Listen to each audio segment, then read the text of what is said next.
Hello everybody and welcome to tonight's event with Dame Sally. I'm particularly happy to have Dame Sally speaking here because I'm a member of Trinity College and we were very delighted to welcome her as our new master, our first woman master, our first non-Oxbridge master last year, and it was a very exciting ceremony. She asked to be interviewed on antimicrobial resistance, which meant that I was wholly unqualified to ask a single question, and I therefore sent around an email to our members. I'm very happy John Clark stepped up to the mark and is going to run the interview today. Should be a really fascinating event. I hope everybody enjoys it. And I'd like to ask you to welcome Dame Sally Davies.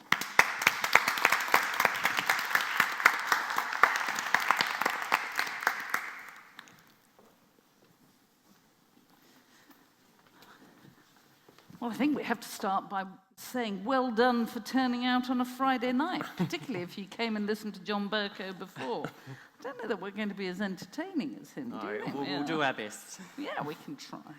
Yes. We could try answering his questions. Would that be a better one? I did ask him what's the naughtiest thing he's ever done, so... Run around in a wheat field, yes. All right, I'll start us off. So thank you so much, Sally, for joining us in the Cambridge Union this evening. You continue to lead by example in your roles in public health, but also at Cambridge, you've raised the rainbow flag at Trinity College. I just had to go back in. I said, where's the flag? They said, we take it down when it's dark. Oh, okay. Mom. I'm sure you'll make sure it goes up again. Yes. And you've had a very hectic schedule of public and university forums since you've arrived. But we'll be focusing on antimicrobial resistance tonight, and by that I mean predominantly resistance of antibiotics to bacteria, but there are also other types of antimicrobial resistance. So starting off, I imagine that in your former role as Chief Medical Officer, there must have been a lot of reports and campaigners coming through your office, and I was hoping you could provide us with some reflections on why you chose antimicrobial resistance in particular, as one of your key issues that you're focused on when there are so many other public health issues that might be more easily addressed? Thank you. I clearly nearly failed the intelligence test on opening the water. I didn't mean to focus on it. There are many pressing problems in public health. You could think about obesity. Well, let's take the ones that kill people. The biggest killers of people in this country are tobacco, alcohol, lack of physical activity, overeating, and on you go. Overeating and lack of activity come together in obesity. So I could have done any of those. There's clearly a need to do a lot of work about anti-vaxxers and modern term vaccine hesitancy. But lots of people work on those, and they either are or aren't making a difference.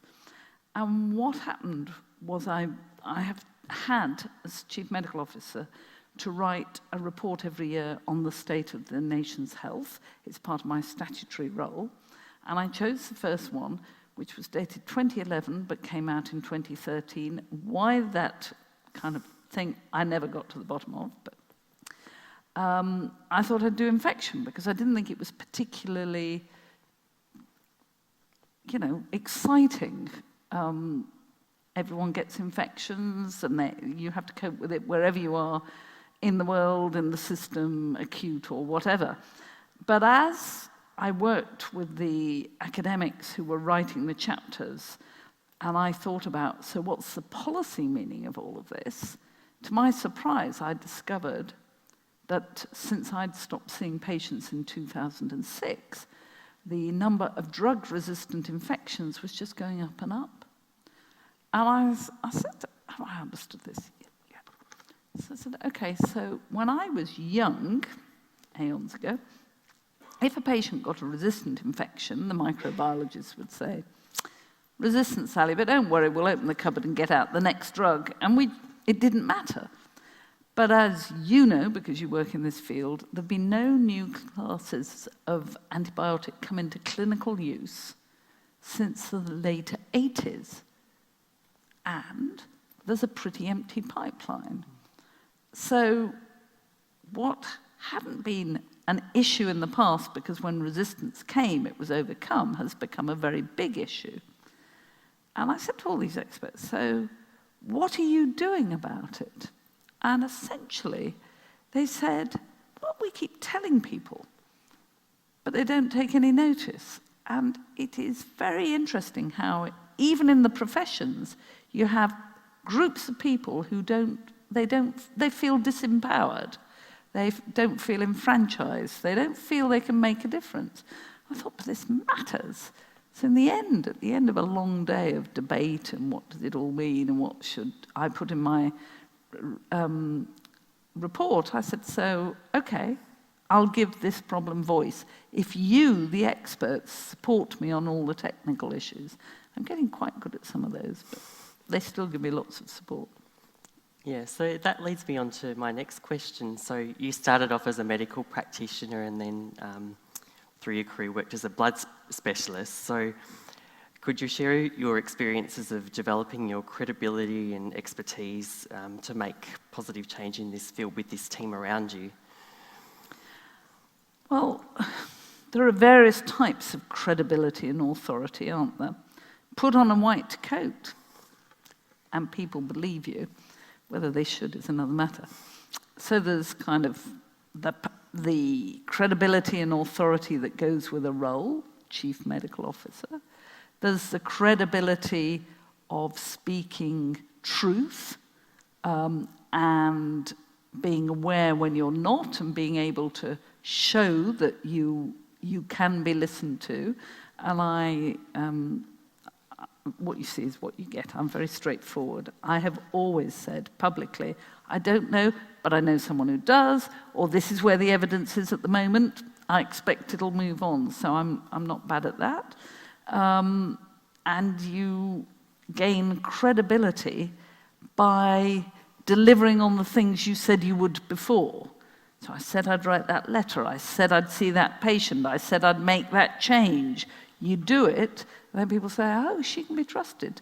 Not only to tell the truth or to know what she's doing, but actually to make things happen. So you get the credibility and you build it piece by piece.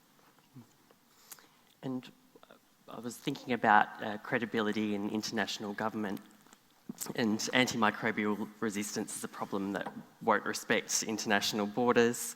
And in an area where we've got unprecedented human movement, we've got rapidly changing political climates, such as Britain, how do we make sure that policymakers make sure that governments maintain a consistent approach to addressing antimicrobial resistance? So let's talk a bit about antimicrobial resistance first and then bring me back to your question.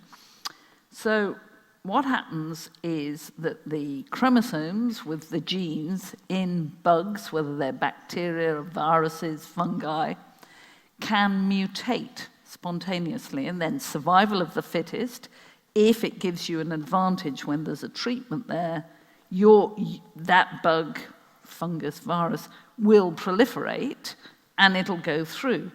But interestingly, bacteria also have little mobile genetic elements, usually in circles, called plasmids, and they can give them to their mates and their aunts and uncles, and they pass them to their children. Or they can let some of these mobile elements go into the fluid around, whether it's blood or shit or whatever, and they can be picked up by other bugs. So it spreads. That was the first thing I wanted to say. The second thing is, people get infections either from externally. I cut myself, I might get an infection. But if you're already ill, you've got diabetes or you've got leukemia, or you're a middle-aged woman getting a urinary tract infection, you usually get it from your own gut, from all the bugs in your gut called the microbiome, and there are more cells and bugs in the microbiome than we have human cells. So, the reason for telling you this is, A, I think it's very interesting, and it took me a while to find this out, but a lovely Swedish study of backpackers, when they left Sweden before they went off backpacking in Asia, their microbiome did not have bugs with resistance to antibiotics. When they came back, over 20 of the 24 had got resistant organisms in their microbiome.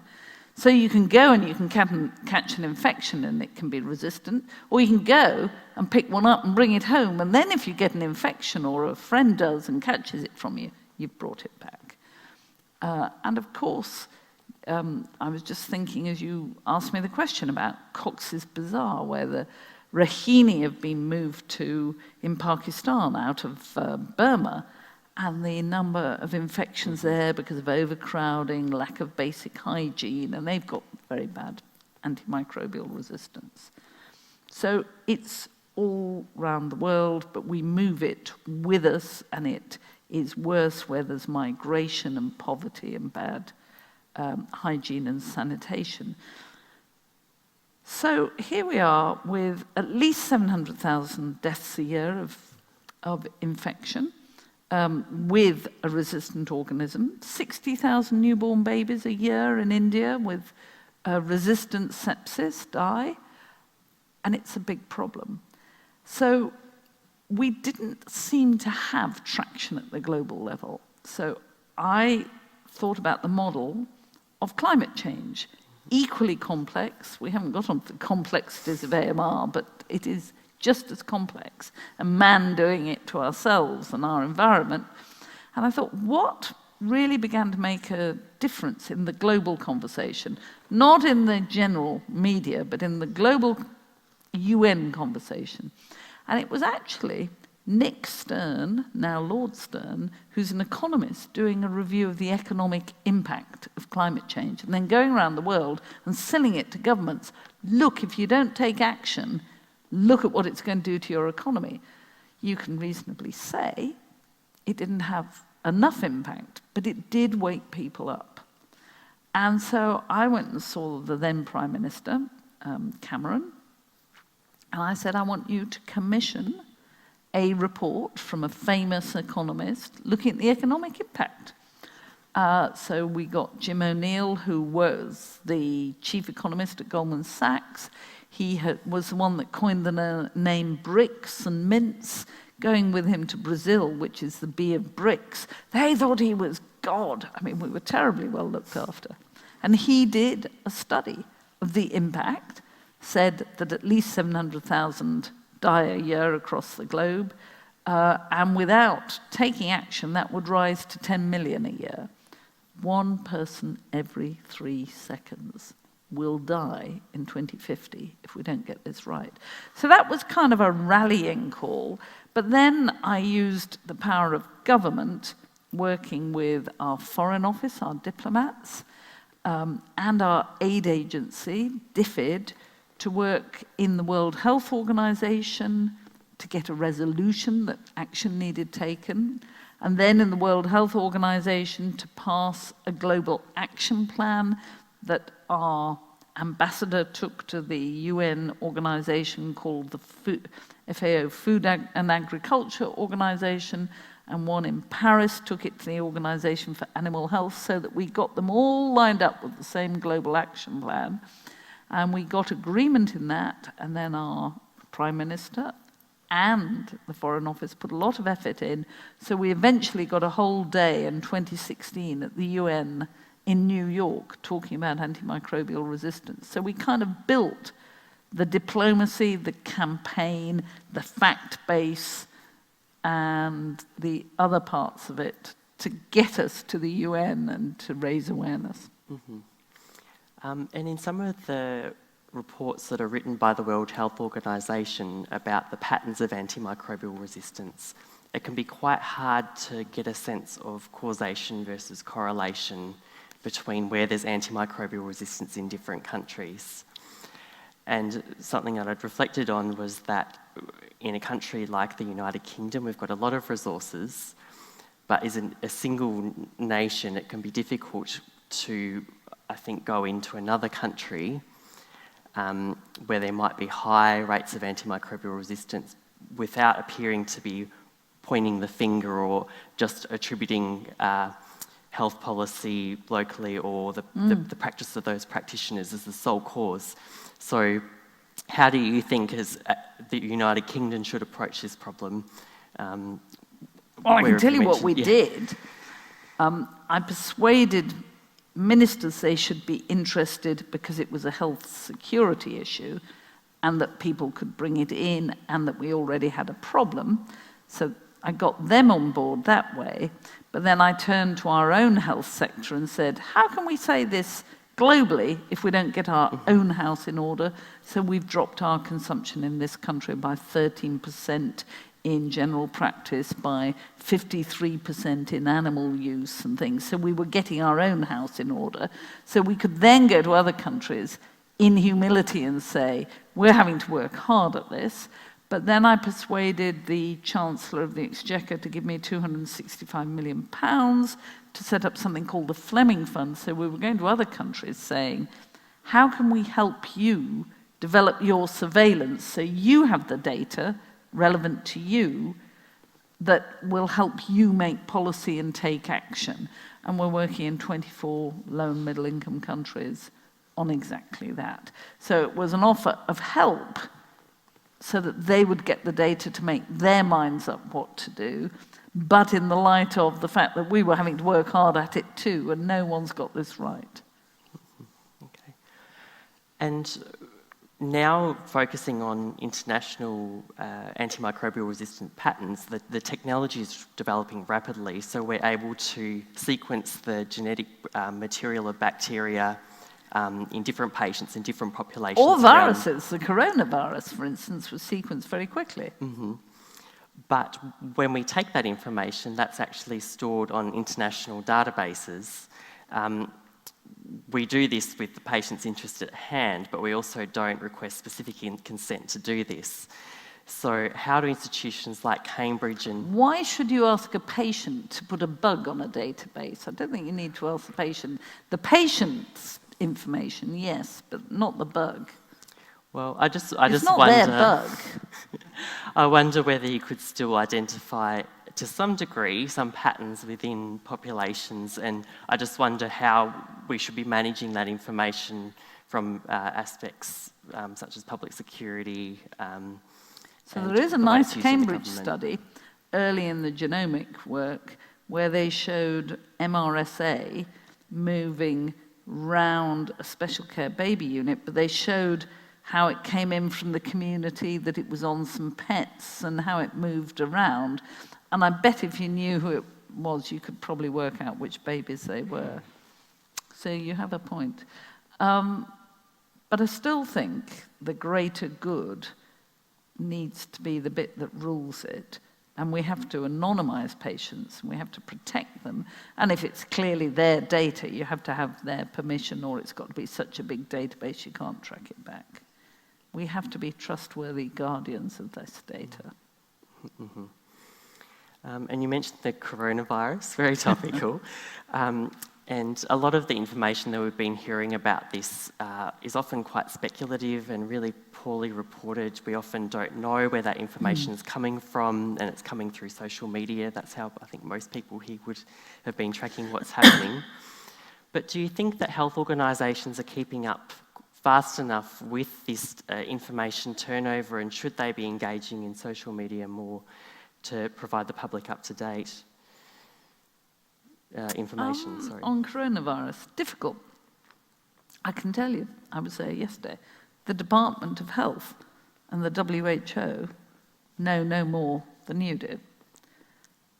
And if the Department of Health, in other words, government, were to put out figures, you would expect them to be correct. Our belief, no, I can't speak for government, my belief, and that of many of my friends, is that they are underreporting. Not that they're not being transparent, they don't know how many cases they've got.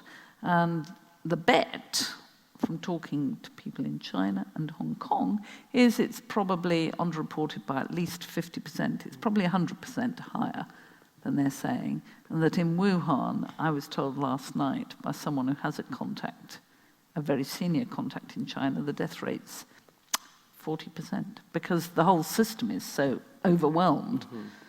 People who should be easily savable Can't be. There's no oxygen. And we've seen these makeshift hospitals where they're just lying in rows in football stadiums. I mean, they're not being treated, they're being warehoused. And is this any reflection of previously some of the cases were only identified based on test results and not clinical features that they had? That's an interesting one. It may be, but likewise we know that in Wuhan, the mayor who later resigned sat on it and didn't come clean in December and the beginning of January because they were having some massive community banquet with thousands of people there. So what a wonderful place to infect people, a community banquet with thousands of people. It beggars belief, doesn't it? Mm-hmm. And I suppose with the current epidemic and also just AMR in general in our hospitals, some of the precautions we take are wearing masks, gowns, gloves, but actually some of the evidence behind using these things is questionable at best. And this has a huge environmental impact and something that is a big issue for the NHS as well going forward. So how much should we be using these products and what evidence have you seen in your experience for these things? Well, the average kind of little paper mask stops the wearer transmitting bugs until it's damp. That's about 3 minutes. And you know this data, but you may not. So when you go in Asia on metros or something, they're all wearing masks. Doesn't work. It does stop people touching their face as much, so it gives the wearer some protection. So if you really want to protect yourself, you have to use proper, much better protection, which is expensive, is in short supply. So what you have to do is try and, when you're trying, we in Britain are in a phase where we're trying to contain it in order to give ourselves time to prepare, for the weather to improve, because it's likely to spread less and be less severe with better weather, and get closer. That'll be 6 months before they have a vaccine, and then they've got to make it in volumes, but get closer to have a vaccine or a treatment. So we are trying to contain and delay it happening. So you try these things, and they have some role. But, so the present patients, what are there, 8 or 9 in the UK, isolated in a single room. But the minute you've got lots of patients, you put them all in the same ward, and you start protecting the staff from catching it. So, I mean, it depends at what phase of the epidemic, pandemic. I can't understand why it isn't called a pandemic. I think it is. But then I thought they were 2 or 3 weeks too late on calling a public health emergency of international concern from the WHO. Politics, not health, seems to be happening. Okay. And I want to just go back to one of your earlier comments about the slow rate of development of new antimicrobial classes. And I wonder if you could share with us why it's so important that we do develop these new antibiotics in our current context where actually we're not using the drugs we've got well enough right now. So should we be adding these new agents into the mix, making the situation worse? Well, I think we should. It takes 20 years to develop a new drug, so I think we want a steady stream of new drugs to pick up when there are resistances. There are these people dying of drug-resistant infections. Equally, across the world, there are more people who die because they don't get antibiotics, in poor countries. So we've got this access versus excess argument, and we need to sort both. The problem is a market failure. We pay piddling amounts, very little, for antibiotics, so they not only do drug companies not make a profit, they generally don't cover their costs, so they don't want to do the research. And in fact, a couple of small medium enterprises, SMEs, who had interesting and fairly novel antibiotics have gone out of business because they've made them, they've done the early trials, and they can't raise the money for the big trials because of a lack of profit promised at the end of it. So we've got it wrong, and we need to put in what are called pull incentives to try and make it attractive to be in the business. And thinking about these antibiotics that we've already got, the NHS is under huge pressure at the moment. For general practitioners, consultation times are getting shorter, and there's often quite a lot of pressure from the public for doctors to prescribe antibiotics, even when they know that they're not going to be effective for problems like coughs and colds. So how... Well, actually, they don't know. We've got some polling evidence to show how many people don't realise that coughs and colds are viruses, they don't respond to antibiotics. But the other bit that I think is really interesting is we did some focus groups in the Northwest. And what we found with the patients was they said they wanted antibiotics. A, they believed they were, and B, they validated that they were ill. They could ring up work and say, or tell the family, of course I'm ill, I've been given an antibiotic. They could take time off work.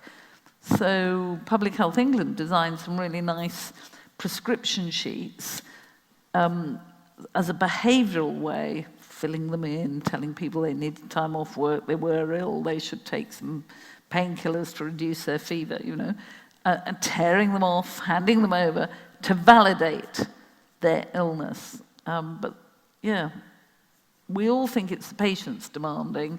You have to look at why they're asking. Okay, and I've got just one final question before we hand over to the floor. So thinking about how antimicrobial resistance is a multi-industry problem in industries like agriculture, food preparation, not just science and medicine, how, in your role in policy, did you get all of these industries to communicate on a common language, and particularly when some of those industries are going to have different goals in mind with what they're achieving? Well, we haven't succeeded well enough yet. In Europe in 2016, a law was passed, and you can't use antibiotics in farm animals and the food chain for what's called growth promotion. If you give them to beef, chickens, pigs, they seem to grow a little bit more and not catch infections as well. But that is an abuse of antibiotics and leads to more resistant organisms that can be passed to humans. We outlawed it. But how do you get Brazil, Argentina, all these other places to outlaw it? And as for fish farming, where they just, well, like many of the other places actually, they just tip antibiotics into the feed. It is just horrible. So there's a lot of misuse. And how do you get at farmers and the food chain? Actually, there are two ways. Consumers.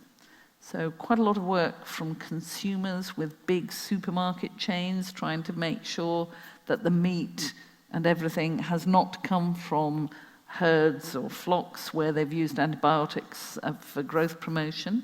And we've just launched at Davos the AMR Year of the Investor, or the Investor Year of Action on AMR, looking at how investors in the food chain and farming and everything can have an influence and stop people misusing antibiotics.